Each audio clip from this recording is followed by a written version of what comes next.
All right, guys, so Katie Pavlich is on fire going after these communists in the DSA. Watch what happened when she invited the chair and this other organizer of the DSA on her show last night and asked them to respond to Hassan Piker calling for the murder of capitalists in the streets. This guy, Hassan Piker, has plenty of violent rhetoric out there that he just spouts on his Twitch stream, but this is some of the most offensive and horrendous rhetoric he's ever said and directly calls for violent action. They were completely caught off guard by this. They clearly weren't ready. Watch them spin and fail to try to defend this guy. Let's move to Hassan Piker, who of course is one of your top campaign surrogates. He's been campaigning for DSA candidates in New York City and all over the country. Grace, I want to play you a clip from one of his streams talking about capitalists and how they should be treated and get your reaction on the other side. Yeah, kill them. Kill those motherfuckers and murder those motherfuckers in the street. Let the streets soak in their red capitalist blood. He also just started displaying a newspaper from September 12th, 2001 in the background of his stream showing the Twin Towers engulfed in flames. So as one of the loudest pro-DSA voices, is this something that your movement represents?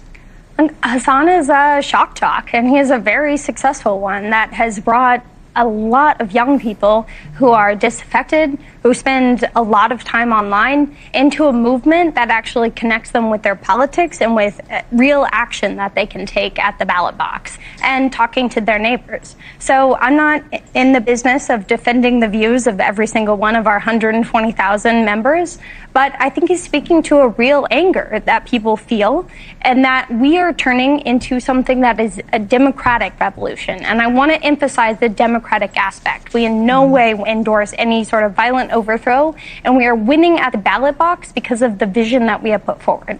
So just to follow up on that, as a DSA co-chair with one of your top surrogates, Hassan Piker, who is at all of the parties when your candidates win, he's been campaigning in Michigan for your Senate candidate. You can't just say what he said about murdering capitalists and watching their blood run in the streets is wrong and not part of what DSA stands for? I mean, I just said we would never endorse violence. But particularly him and what he has said about this and murdering capitalists, millions of Americans who believe in capitalism across the country. I'm pretty sure I very clearly answered your question. We would it's never a yes endorse. Or no question. What is the question? If I endorse what he said? Do you endorse what he said? Okay, great. He's endorsing violence, but it's also a shock jock. And I think you're plenty familiar with the role those play in the media ecosystem. So he's endorsing violence, but he's still welcome to campaign with your candidates in races across the country. We really value the platform that he brings and the viewers that he brings, yes, and the anger that he speaks to, and he turns that into something productive. Okay. If I could jump in just on the Hassan point, I do think that Hassan Piker is often speaking to people who are quite angry, who are out on the fringes of the political movement, and he's telling them, even if his rhetoric, and again, you know, it's hard to, I'm trusting you on the context, but he's often telling these people that actually there's a route to your anger that's through constructive He's certainly giving politics, them a route. through democratic politics, through campaigning for candidates with quite, you know, boring demands like Medicare for all and other demands like that. And I think the corollary is on the right. I don't condemn the Trump supporters from the Republican Party for not condemning every single member of their He's a top surrogate. We have to move on. We got a lot to get to. And I really appreciate both of you being here and explaining and answering the questions. So, okay, here's the thing. I believe Hassan Piker when he says he wants to soak the streets in capitalist blood. Why wouldn't we? I think he's telling the truth. I don't believe these people who I think are trying to do PR for DSA. They're trying to make socialism sound comforting and nice and beautiful and utopian. It's just about free healthcare for all and affordable housing. No, it's not.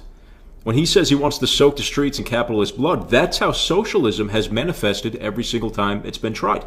And don't tell me that Northern Europe is an example of socialism. This is the biggest misconception, and they take advantage of people who don't understand economics or the economies of these countries like Denmark and Norway and Sweden. They have very free market private sectors. They need to, because they need that generation of capital, and they have much higher than average income taxes, which those people in those very small, homogenous countries are willing to pay. You know, they voted for it. They have a different idea. I'd rather keep my money that I earn. They're willing to part with 60, 70% of it. So be it. That's their choice.